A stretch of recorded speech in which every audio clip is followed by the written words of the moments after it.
Harka-fuunee kabajamtootaa fi hordoftoota chaanaala Tsiggeen kan jedhamu jalatti argamtan jirra jirtu ana jira obboleettii keessan galata waaqayyoo. Egaa kabajamtoota fi hordoftoota koo guyyaa har'aa Tsiggeen maal qabattee dhuftee jechuun keessan hin oolu. Guyyaa har'aa walaloo wayii qabadhee dhufe jechuudha. Walalichis jaalalli maali jedha. Jaalalli maali? Jaalalli maali situu na jalqabsiisee na barsiise. Jaalalli maali situu na jalqabsiisee na barsiise. Seenaa yeroo boodaa yommuu garaan gargar nu fageesse. Jaalalli dhugaa amma kunoo reef natti mul'ate.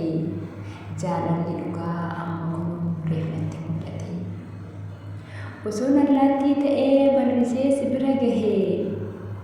Osoo allaattii ta'ee barrisee si bira gahee.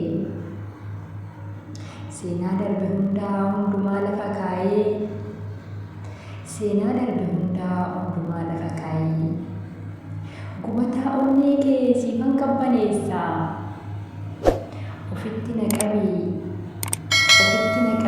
sumatu kan kooti. Onneen kee sidaana keessummeessa. Onneen kee sidaana keessummeessa. Ofitti na qabii sumatu kan kooti. Onneen kee sidaana keessummeessa.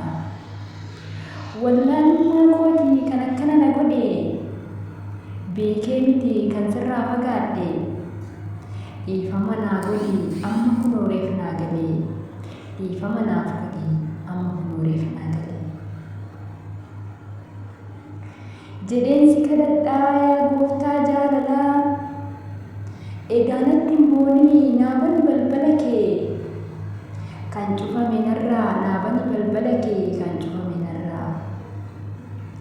Deddeebiseen si gaafadhaa maaloo yoo dhageesse.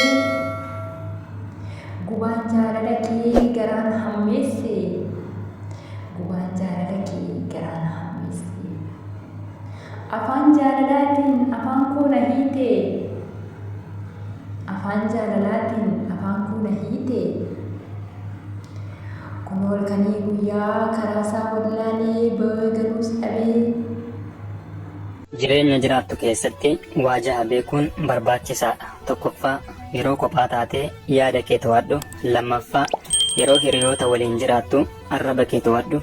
Sadaffaa yeroo aartuu murtoo kee to'adhu. Arfaffaa garee keessa yookaan namoota baay'ee keessa yeroo jirtu amala keef xiyyeeffannoo kenni. Shanaffaa yeroo namni si faarsu of tuulummaa irraa of to'adhu. Jahaffaa yeroo namni waa'ee kee dogoggoraan dubbatu miira kee to'adhu. Dhiifama namaa godhuu beeki. Addunyaa kanarratti waan baay'ee nama gammachiisa. Jireenya jiraachuun, amantii qabaachuun, haadha warraa gaarii qabaachuun, saahiba gaarii horachuun, nama ta'anii dhalachuun hedduu nama gammachiisa. Akkasumas waan yoo jiraate baay'ee nama gaddisiisa. Mirgaan sarbamuun, hiriyaan jibbamuun, firaan komatamuun, dullumaan ergamuun, ilmaan dhaanamuun kun shanan baay'ee nama gaddisiisa.